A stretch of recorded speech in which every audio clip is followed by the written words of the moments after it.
Have you ever had an idea that was so clear it was like a 3D movie? Have you ever told a friend about the idea and they told you, wow, if you could only make that into a business, you would be rich?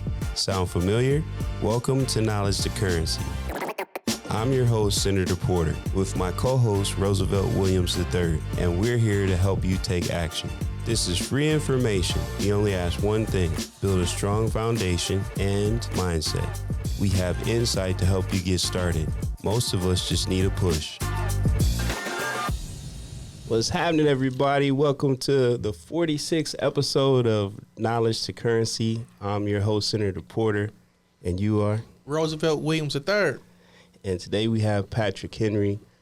Just so people know, Knowledge to Currency was developed so that we can inspire people to use more of their 24 hours in a day. You may have a job, but you may want to start entrepreneurship at nighttime, working on your dreams so that you can have that freedom, so that you're not trying to escape the week to get to the weekend. And when Monday comes around, you're just shaking your head sad. So we say that knowledge is power, but currency is king. So, Mr. Henry, thank you for joining the show today. You are very welcome. So I normally go by Patrick Williams, but then also my dad's name is Henry. Okay. So as a tribute to him, sometimes we do the full length, but the confusing part is the guy that I work for, his real name is also Patrick Henry, with Henry as the last name. Okay. So, well, yeah, it's great to be here. I'm very excited. So then we call you PW. There we go.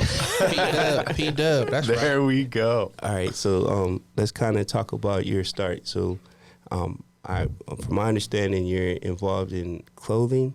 You're a clothing designer. So I work for one of the top fashion designers, I would say, at least in the last 5 years. Right. A quick start version of it is one of my best friends from UCLA started working with Patrick Henry, who goes by the name Fresh, about 5 years ago. Okay. And Fresh had been in the fashion world for, his whole life. He started sewing when he was like 13 or something like that. Okay. And he had a very interesting origin story. He had a brand, it was doing okay, and he had a deal that went bad where he made a bunch of suits for a gentleman that never paid him for the suits. Okay.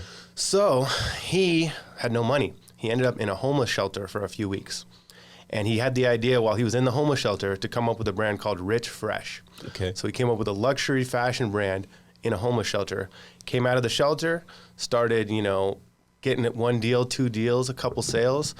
And, within the first year, he called himself a celebrity tailor. I think that's an important point. Sure. He labeled himself a celebrity tailor before there was a lot of celebrities buying his products. Right. But within the first few months, all of a sudden, Draymond Green is buying a suit.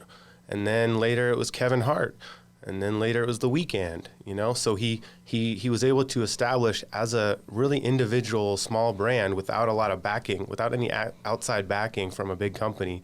He was able to reach those high-level clients that everyone wants to be like. Right. And once he reached them and the word got around, he's been able to build quite an empire in fashion, I would say, and it's only going up from here. And it's called Rich Fresh.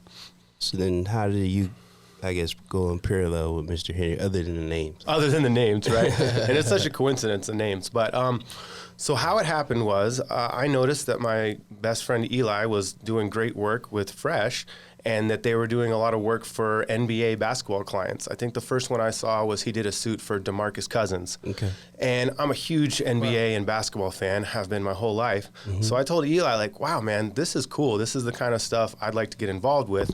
And me and Eli had always kind of planned to work together at some point because we were really good friends in college. So I just kind of put the idea out there. I'd love to work with you guys if you ever need anything. What had happened was the pandemic.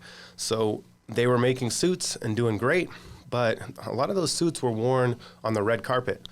As soon as the pandemic happens, there's no more red carpets, there's no more events, there's no nothing. So business kind of slowed to a halt. And, they're entrepreneurs, they're hustlers, they make things happen.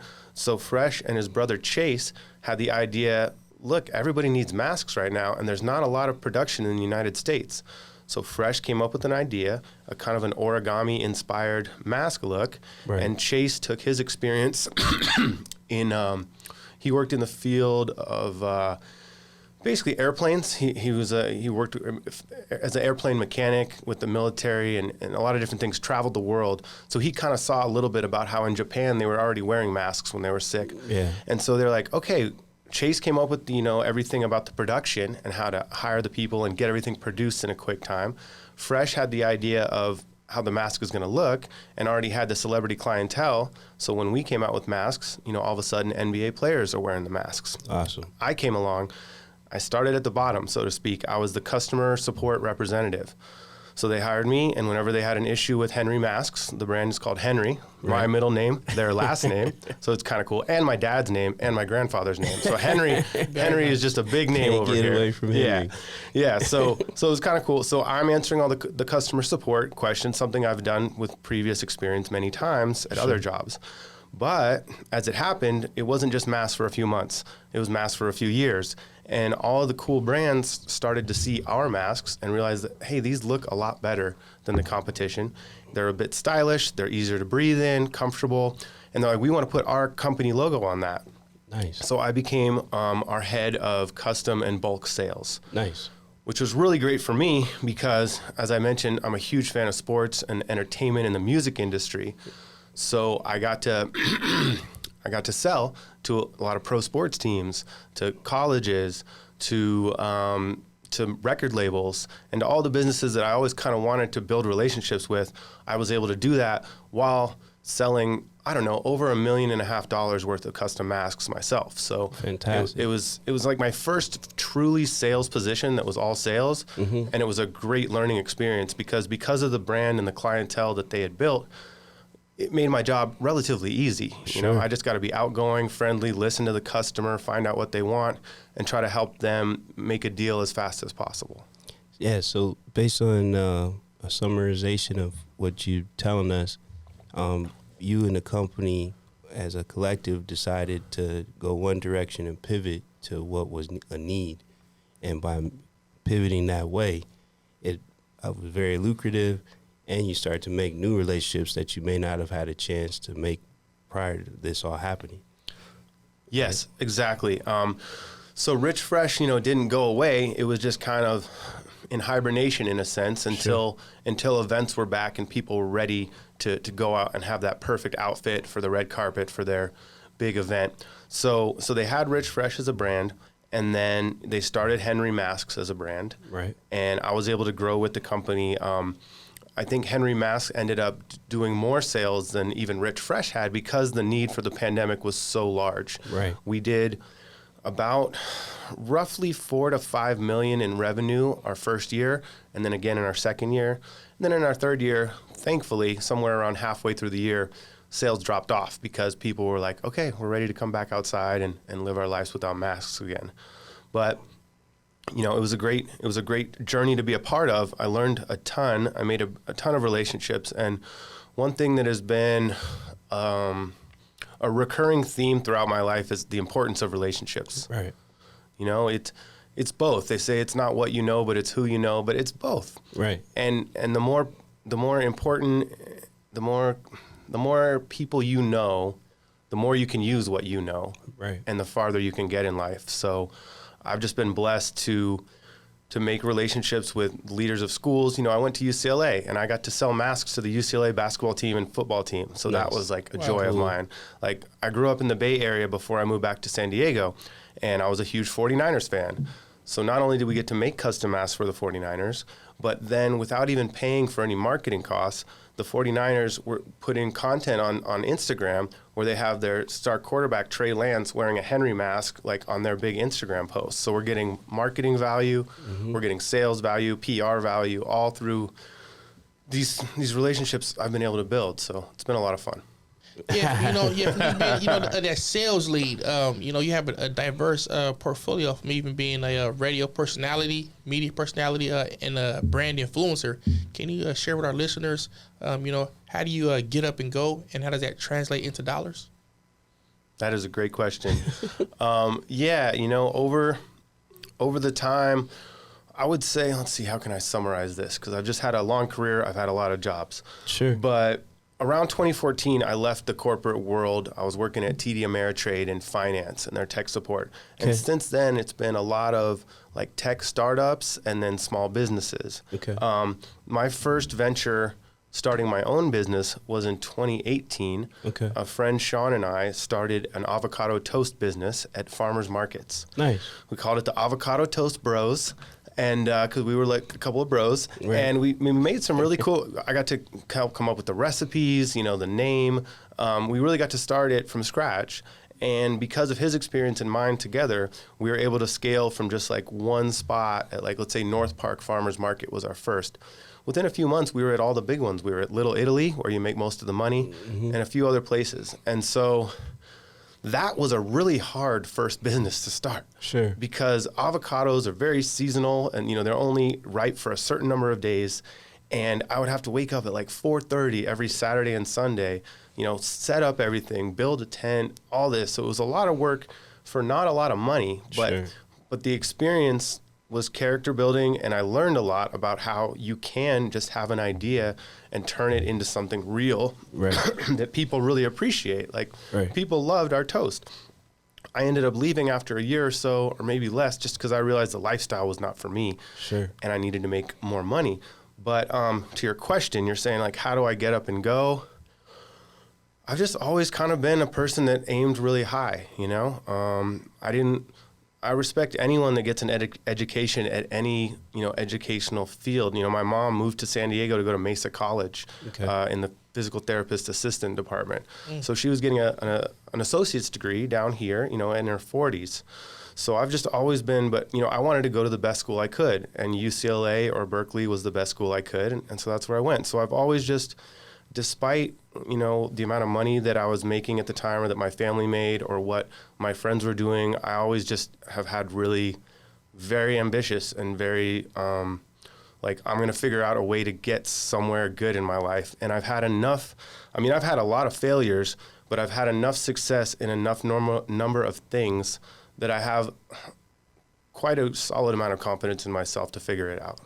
Well, that's the thing, though. Just because you fail at something doesn't mean you're a failure at life. Exactly. You know what I mean? So the more you're like, all right, well, that didn't work. Let me adjust some things.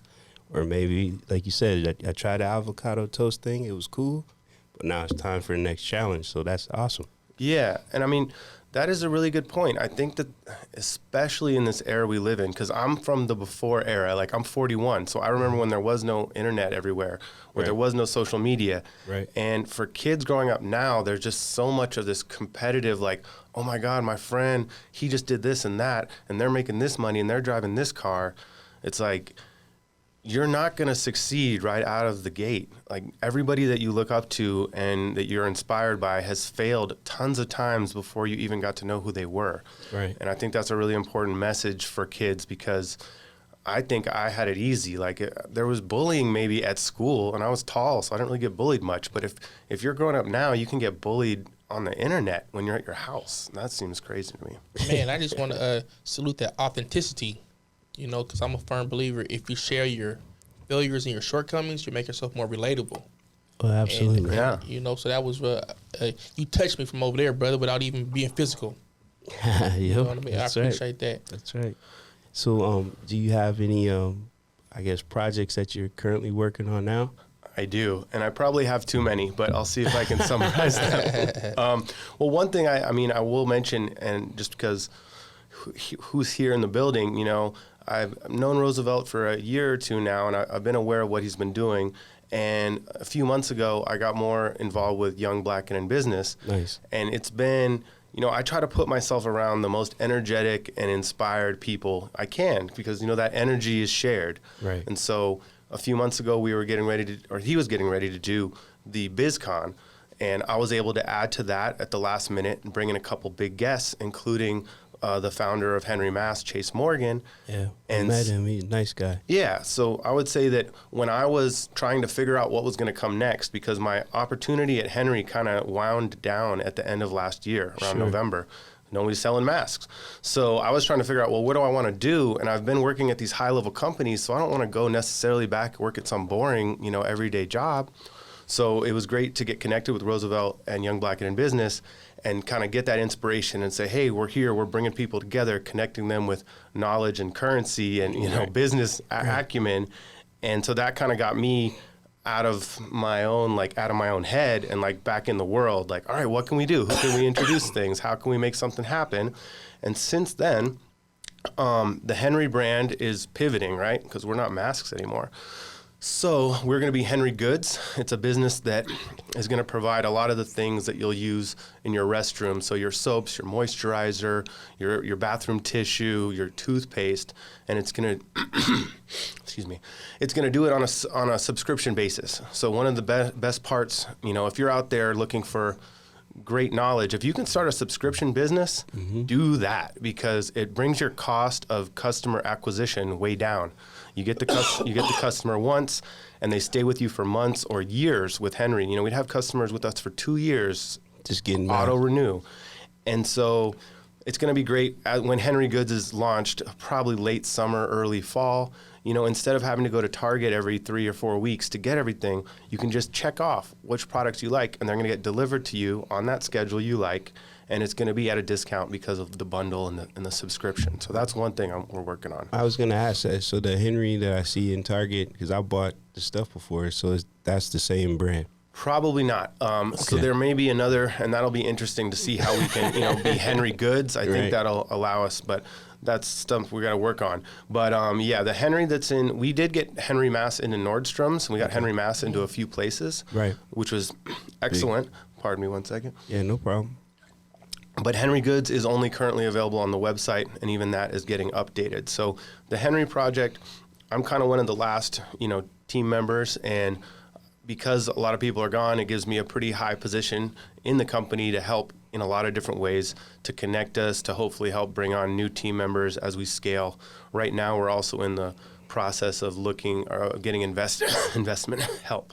Okay. So I'm helping try to find raising capital. Exactly. Okay. Nice. And then I recently became the new San Diego and SoCal sales rep for Rich Fresh.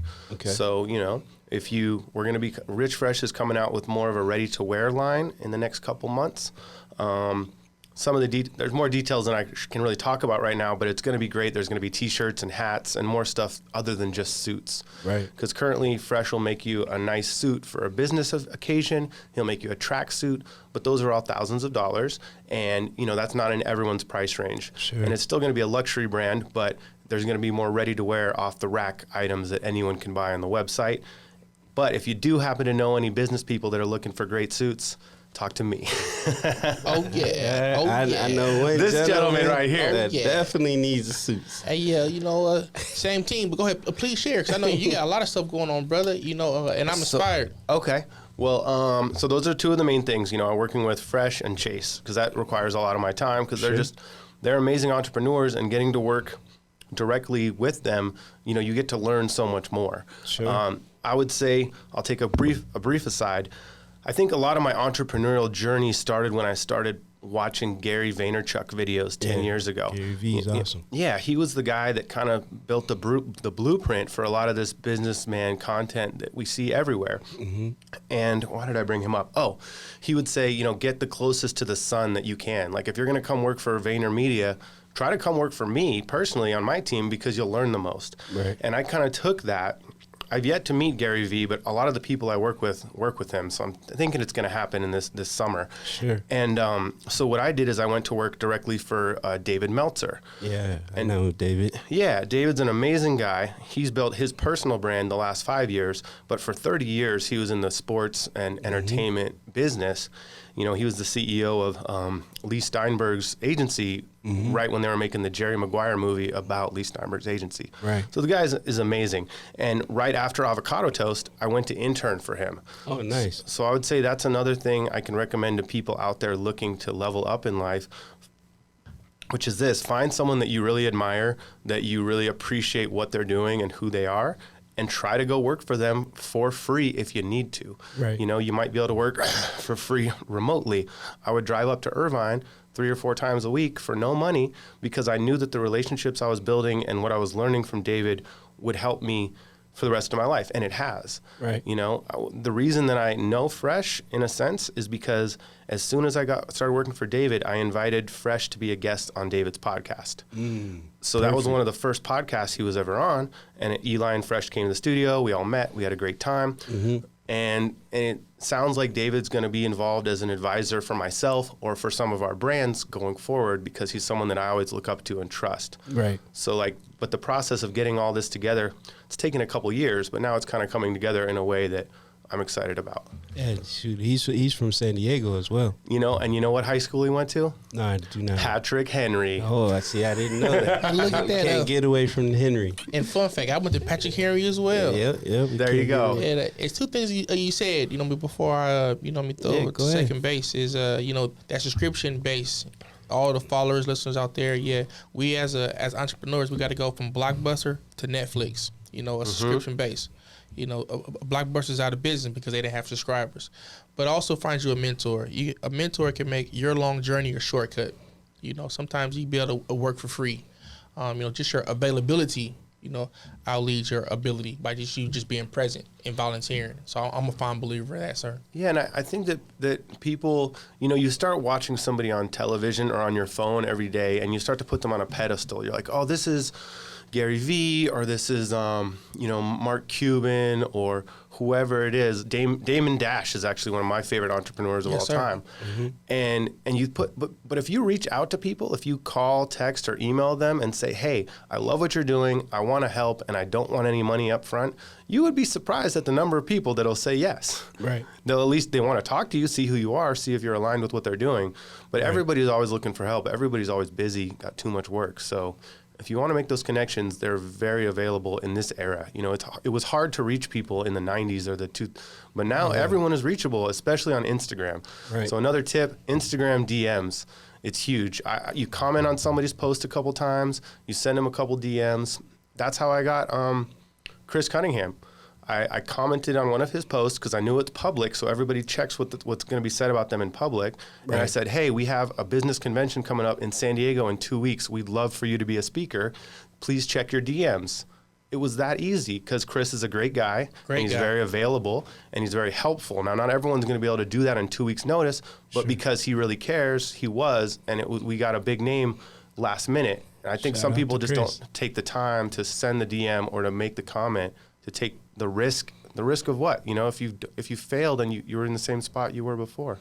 Tell us a little bit about your PR agency, because during that you were able to get some individuals, myself included, on the news. Yes. Okay, great. And that brings me to another key to success in my life, which is my lovely wife, Carla Nafarate. Man. You gotta always shout out the wife is important, and she's important.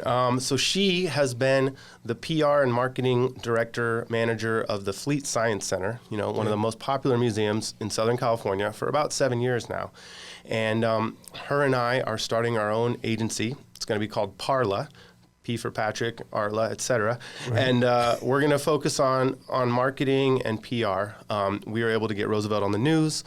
She has great relationships with the media in this city. I would say she has to have some of the best relationships with the media in this city, but I'm biased, of course. Wonderful. And we're going to get to work with some of the brands I already work with. My best friend Evan has the best bike shop in Long Beach. It's called The Bicycle Stand. We're representing them.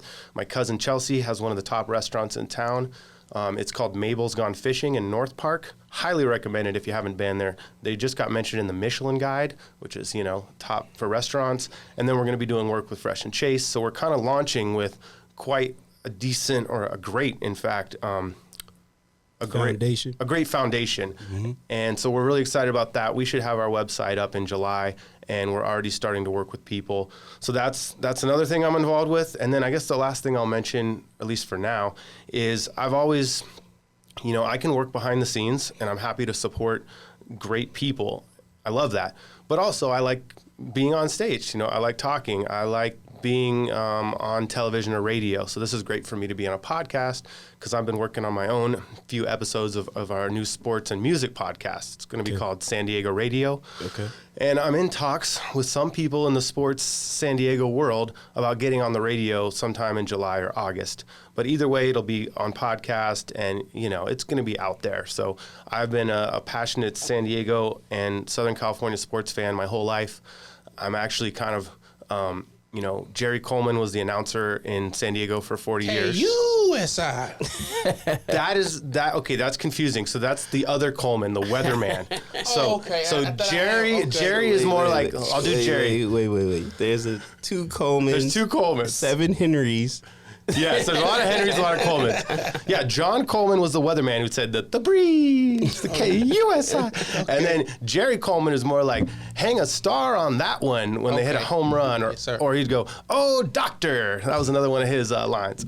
So his wife is my mom's first cousin. So I grew up, when I came back to San Diego, you know, we lived in Kearney Mesa by Mesa College, but we got to spend time in La Jolla with them and their amazing family, which is, you know, also my family. Nice. So I learned, you know, I just always looked up to sports broadcasters. Nice. So me kind of getting on the radio at some point this summer with sports has been a long time coming. You know, nice. I've been listening to sports radio in this town my whole life. So, nice. So I'm excited about that. I got a lot of stuff going on. I'm just trying to keep it straight at this point. There's just a lot going on. I need to get more organized. Roosevelt knows I'm not always the most organized. So that's my goal for this summer. Oh, it does sound like all amazing things, and I guess when we talk about maximizing your potential, I mean, that's the stuff you're doing. And even if you're saying, hey, this is gonna come up, you're pacing yourself to get there. So it'd be awesome once it all comes together. Yeah, it is. I mean, I'm very blessed for for what's going on now. I mean, you know, I know we've only got a couple minutes left, but I can remember it being 2014, and I'm in TD Ameritrade in the tech support department, and every 50 times a day, I'm like, thank you for calling TD Ameritrade. This is Patrick. How may I help you? And I was just like, this is terrible. This is not what I want my life to be. You know, this is repetitive and boring, and I get bored easily. And I was dreaming about working with the 49ers or UCLA or the Memphis Grizzlies, or, you know, we even worked with Jermaine Dupri and So Def. You know, we made masks for them because I'm really big into hip hop and sports. So, so to get from there to here and to look back on it 10 years, it's like, okay, I've kind of gotten started where I want to go, and I've got a lot more work to do. So now it's just doing something to stay out the cubicle, right? Yes, sir. Awesome.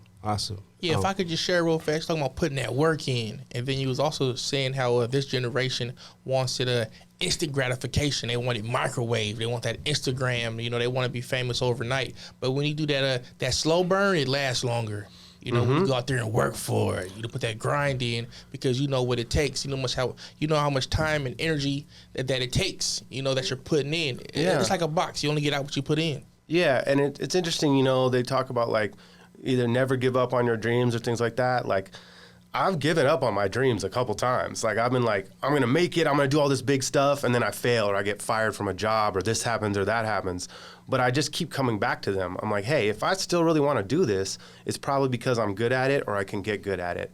And especially, yeah, just what you were saying, that slow burn, like the relationships I've built between here and LA, you know, they can't really be taken from me. Like, those people respect me and understand what what my value is, and I can help build businesses with those people for the rest of my life. Right. So it's like, by taking one of my favorite artists is a rapper out of Minnesota, a singer and rapper named Dessa, and she was talking about her group Doomtree. They took the stairs. You know, everyone wants to take the escalator, but if you take the stairs, they can't really take it from you because you built it, you know, step by step. That's nice. No, I think kind of like what you're saying, when you have to work for something really hard and you achieve it, it's more gratifying than when someone gives you a gift. Because a lot of times someone will give you something and you sometimes will give it to someone else in need because you didn't work for it. But if you work for it, like let's say you bought a monetary thing like a Rolex or something, you're not necessarily just going to be like, hey, have this, because you know how much it costs, what it meant to you when you bought it, versus someone gifting you something and then you know someone needs it. You're like, oh, well, I don't need it. Why don't you take it?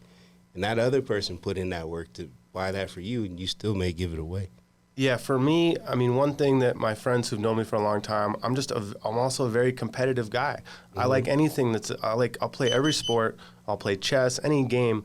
And I think when you compete, you know, you win that medal or you win that prize for the competition, it means more. It has that sentimental value because you had to do something to get it. That others wouldn't.